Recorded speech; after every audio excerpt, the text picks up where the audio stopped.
Jangan lupa like, comment, and subscribe channel YouTube TVRI Bengkulu dan nyalakan lonceng notifikasinya.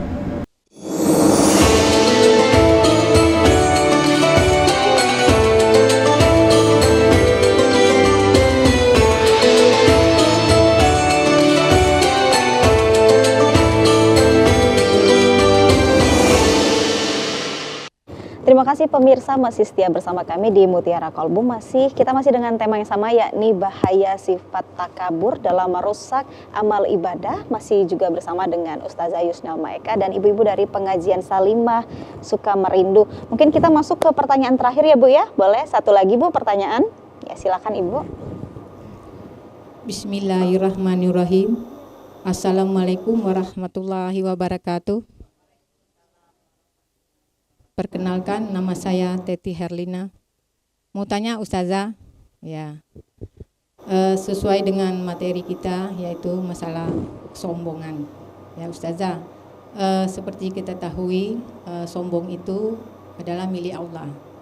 Kita selaku hambanya, sifat sombong itu kalau bisa kita jauhkan dari sifat sombong. Dan yang saya tanyakan di sini, Ustazah, ada suatu pernyataan di medsos itu seorang ustadz kondang, dia mengatakan katanya kita harus sombong kepada orang yang sombong, terutama dalam hal ini yang melecehkan agama kita, agama Islam. Ya, itu aja pertanyaan saya. Mohon penjelasannya Ustazah. Wassalamualaikum warahmatullahi wabarakatuh. Waalaikumsalam warahmatullahi wabarakatuh. Itu Ustazah pertanyaan dari Ibu Teti, bisa langsung dijawab. Bismillahirrahmanirrahim. Allahumma sholli ala sayyidina Muhammad wa ala ali sayyidina Muhammad. Ibu Teti ya, yang Ibu Teti yang dirahmati Allah Subhanahu wa taala serta pemirsa Mutiara Kolbu yang dimuliakan Allah Subhanahu wa taala. Ketika ada seseorang ataupun dari agama lain yang menghina agama kita, tentu kita sebagai seorang muslim akan marah ya, tentu marah kita, marah ketika agama kita dilecehkan gitu, seperti itu. Jadi ketika dia menghina ataupun menghina agama kita, maka kita patutnya membela agama kita seperti itu. Membelanya seperti apa? Nah itu timbul pertanyaan, apakah membelanya dengan sifat sifat yang balik dengan membalas yang sombong? Makanya tadi pernah waktu tadi disampaikan kepada Mbak Rara, apabila ada kesombongan dibalas dengan kesombongan juga yang boleh gitu, sebatas itu aja, tapi nggak berlebihan gitu. Misalnya dia membalasnya dengan kesombongan yang sama, nggak berlebihan, itu boleh?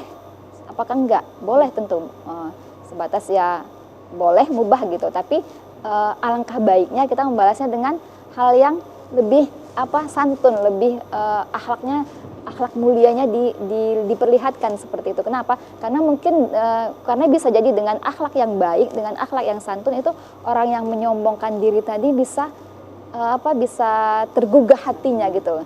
Gini, ibu semua dan pemirsa yang dirahmati Allah Subhanahu wa taala, setiap manusia itu punya yang aspek yang dikasih Allah Subhanahu wa taala, fitrah ya, hatinya. Pasti dia punya hati ya, setiap manusia punya hati, punya cara dia untuk menerima kebaikan. Meskipun dia bukan orang Islam sekalipun. Allah pasti memberikan hidayah kepada orang, setiap orang, apapun agamanya. Tetapi tinggal orang tersebut apakah dia mau menerima panggilan hidayah tersebut atau menolaknya gitu.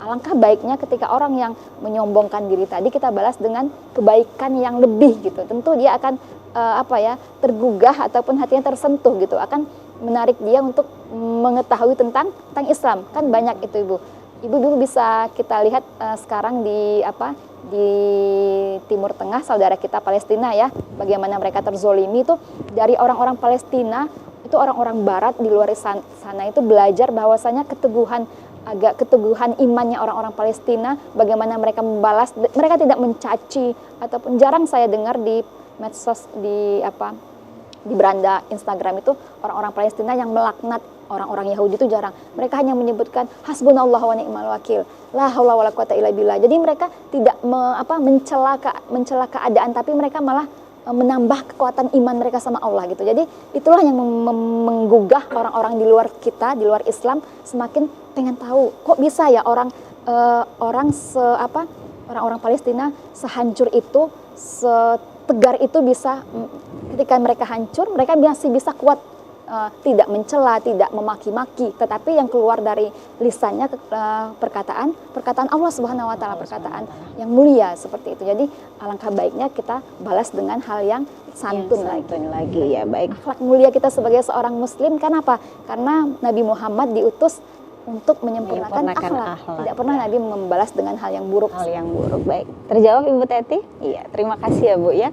Ustazah, mungkin kita langsung saja masuk ke kesimpulan, bisa langsung disampaikan kepada audiens dan pemirsa yang ada di rumah.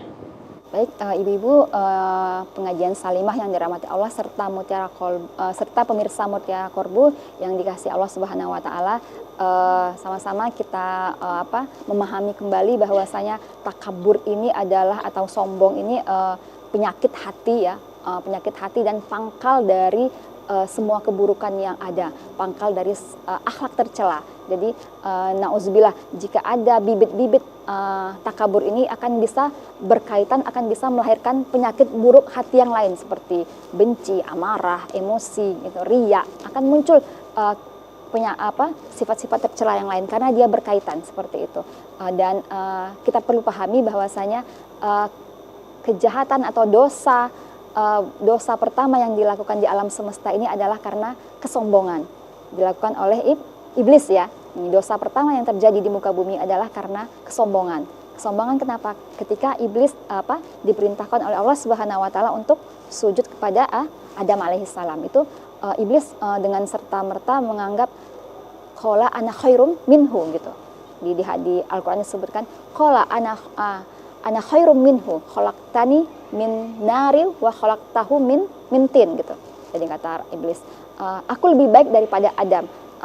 Aku diciptakan oleh engkau wahai Allah dari api, sedangkan Adam dari tanah liat yang hina gitu katanya. Jadi saya nggak mau untuk sujud kepada Adam. Jadi makanya dosa pertama kali yang terjadi di alam semesta ini karena kesombongan. Jadi alangkah baiknya kita sama-sama mengintrospeksi diri kita agar senantiasa kebalikan dari sifat takabur ini, tawadu, rendah hati dalam setiap amal ibadah kita. Karena tadi bahayanya dari takabur ini, Allah sangat membencinya, menghinanya. Terima kasih Ustazah Yusnel Maeka atas waktunya dan ilmunya tentang bahaya takabur dalam merusak amal ibadah. Dan terima kasih juga kepada ibu-ibu dari pengajian Salimah Sukamerindu Bu ya. Semoga kita bisa bertemu lagi lain waktu. Dan pemirsa, 1 jam sudah Mutiara Kolbu menemani kita pada sore hari ini. Dari ilmu yang kita dapat pada hari ini, semoga kita semua terhindar dari sifat takabur ini, karena pada hakikatnya segala kebesaran, keagungan dan kemuliaan hanya milik Allah Subhanahu wa taala, bukan milik manusia seperti kita ini. Dan akhirnya saya Mila Internal Asmara pamit undur diri. Terima kasih atas kesetiaan Anda. Bagus dan temannya akan menutup acara Mutiara Kolbu kita. Terima kasih. Wassalamualaikum warahmatullahi wabarakatuh dan sampai jumpa.